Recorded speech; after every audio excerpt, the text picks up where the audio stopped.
China today stands as one of the world's largest economic and technological powers. But just a few decades ago, that same country was on the brink of poverty, famine, and internal chaos. Now ask yourself, how did a nation of over 1 billion people rise so quickly to become a global giant? This was not a miracle. It was the result of a carefully written, long-term strategy. The story begins in the mid-20th century. Under the leadership of Mao Zedong, the People's Republic of China was founded as an ideologically rigid but economically fragile state. Mao's goal was to transform China into a major industrial power in a short time. However, the Great Leap Forward turned into one of the greatest economic disasters in history. Agricultural production collapsed, and due to poor planning and forced collectivization, millions of people died from famine. The following cultural revolution didn't just damage the economy, it shook the entire social structure. The education system collapsed, intellectuals were targeted, and China became deeply isolated from the rest of the world. This period became known as China's lost years. While the world rapidly industrialized, China fell behind. The West advanced in technology and dominated global trade, while China struggled with internal conflict and ideological battles. Yet this dark period also laid the foundation for a massive transformation.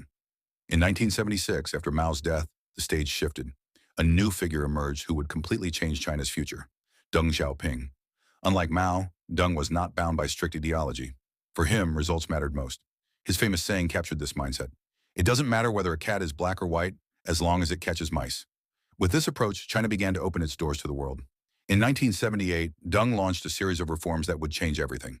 At first glance, these reforms seemed simple, but they were highly strategic. The agricultural system was restructured. Instead of collective farming, individual responsibility was introduced. Farmers could now earn more by producing more. Even this single change was enough to significantly boost production.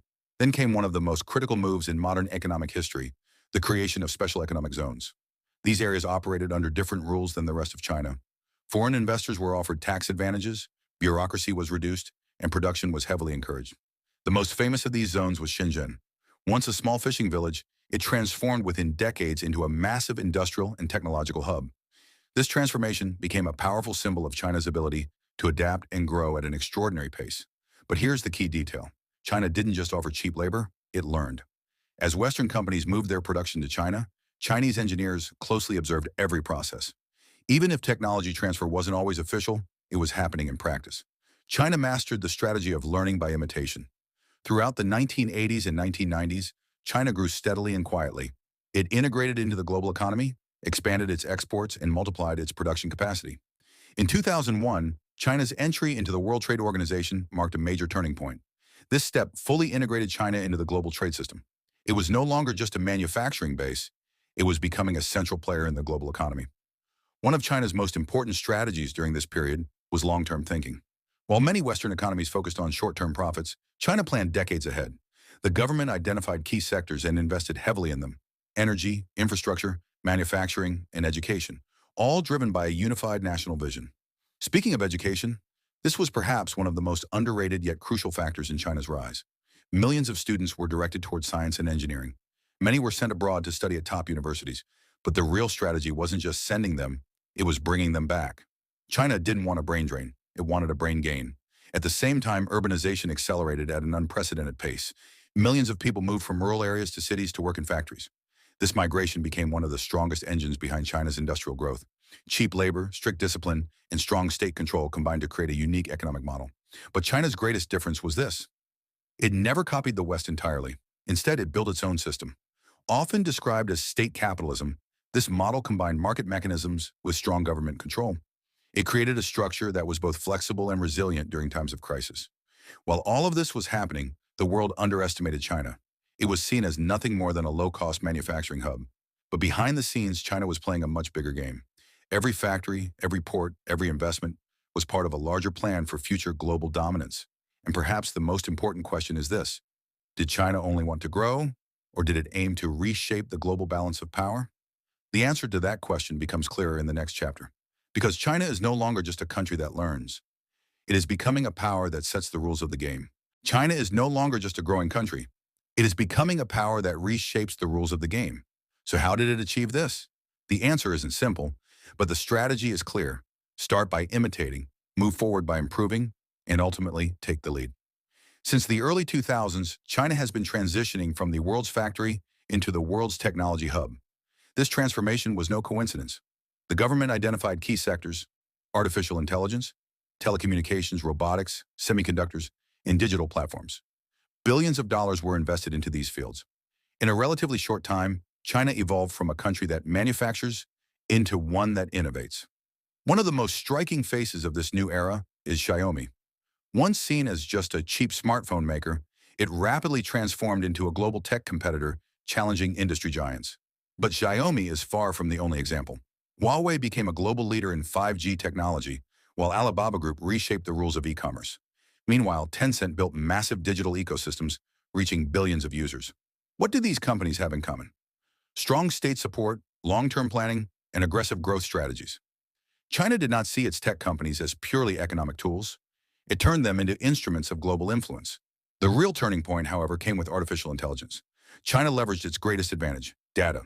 With massive data sets generated by billions of users, AI development accelerated rapidly.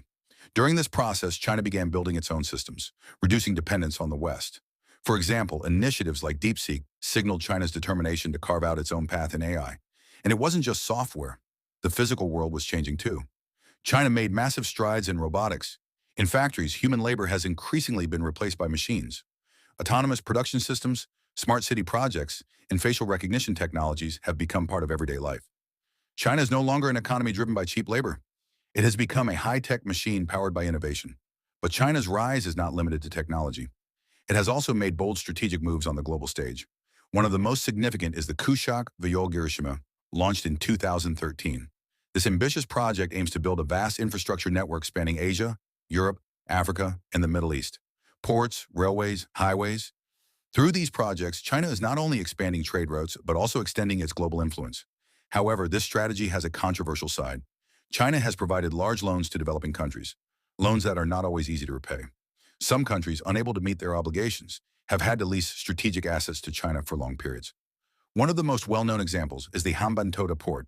When Sri Lanka could not repay its debt, it handed over control of the port to China for decades. This sparked debates around what many call debt trap diplomacy. China's actions are viewed differently depending on perspective.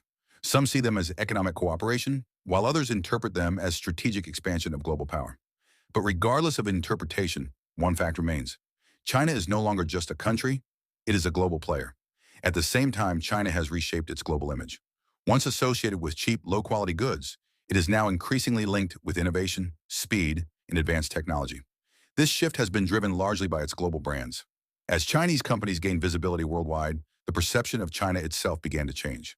Today, China stands as a nation that develops its own technologies, builds its own global giants, and defines its own rules. But perhaps the most important question is this: does this rise have a limit?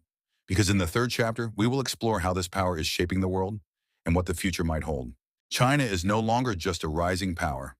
It is an actor that is changing the game and even rewriting its rules. But the real question is, where is this power taking the world? Because what we are witnessing today is not just the rise of a single nation, it is the birth of a new global order. From the late 20th century onward, the global system was largely Western-centered. Economic, technological, and military power were dominated by Western nations, led by the United States. But with China's rise, this balance has gradually begun to shift.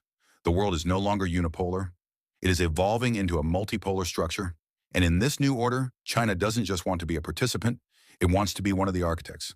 At the heart of this competition lies technology: artificial intelligence, quantum computing, semiconductors, space technologies. Whoever leads in these fields will shape the future. China recognized this early. That's why strategic plans set by the Chinese Communist Party place technological independence at the very top. Initiatives like Made in China 2025 aim to reduce dependence on foreign systems and ensure that critical technologies are developed domestically. Today, China is working to produce its own advanced chips, develop its own AI models, and build its own digital ecosystem. Western sanctions and technological restrictions have not slowed China down. In fact, they have made it more determined. Because for China, the lesson is clear: if you don't create your own technology, you will always operate within someone else's limits. But the story doesn't end with technology. Energy is another critical battlefield. China has become one of the world's largest energy consumers. To secure its future, it is investing heavily in renewable energy: solar panels, wind turbines, and electric vehicles. In these areas too, China is positioning itself as a global leader, aiming not only to reduce environmental pressure, but also to achieve energy independence. At the same time, China is building alternatives within the financial system. The digital yuan project is seen as a direct challenge to the traditional global financial structure. If widely adopted, it could even begin to question the dominance of the US dollar in international trade. This would mark China's transformation not just into an economic powerhouse, but into a financial one as well. From a geopolitical perspective, the situation becomes even more complex. China has significantly expanded its military capabilities in recent years.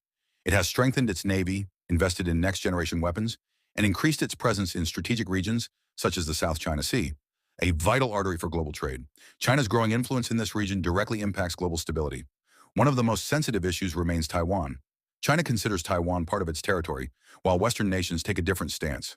Any potential conflict here would not remain regional. It could trigger global economic and political consequences. This is especially critical because Taiwan is one of the world's key centers for semiconductor production.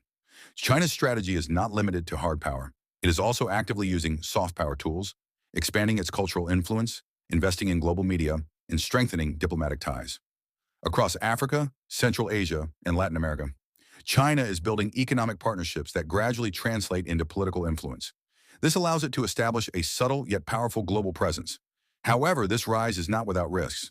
An aging population, a shrinking workforce, and imbalances in domestic consumption present long-term challenges. In addition, concerns over real estate bubbles and rising debt levels continue to grow. These structural vulnerabilities could test China's resilience in the years ahead. On the technological front, another debate is emerging: data and control. China's systems rely heavily on big data and surveillance technologies. While this enhances efficiency and security, it also raises questions about privacy and individual freedoms. The world is closely watching whether this model is sustainable. Meanwhile, competition between the United States and China is intensifying. Trade wars, technology bans, and diplomatic tensions may only be the beginning. Because this rivalry is not just economic, it also carries an ideological dimension. So what happens next? Some experts believe China will become the world's largest economy and take global leadership. Others argue that its rise will encounter limits, leading to a more balanced distribution of power. But regardless of which scenario unfolds, one thing is certain: China is now at the center of the global system. And perhaps the most important question still remains: will China reshape the world in its own image, or will it create a new balance within the existing order? The answer is still unfolding. But one thing is clear: this story is far from over. This is not just a story of rise, it is the story of how the future itself will be written. And perhaps the most striking truth of all: the world is changing. Power is being redefined. And at the center of this transformation stands a nation moving forward with quiet determination: China.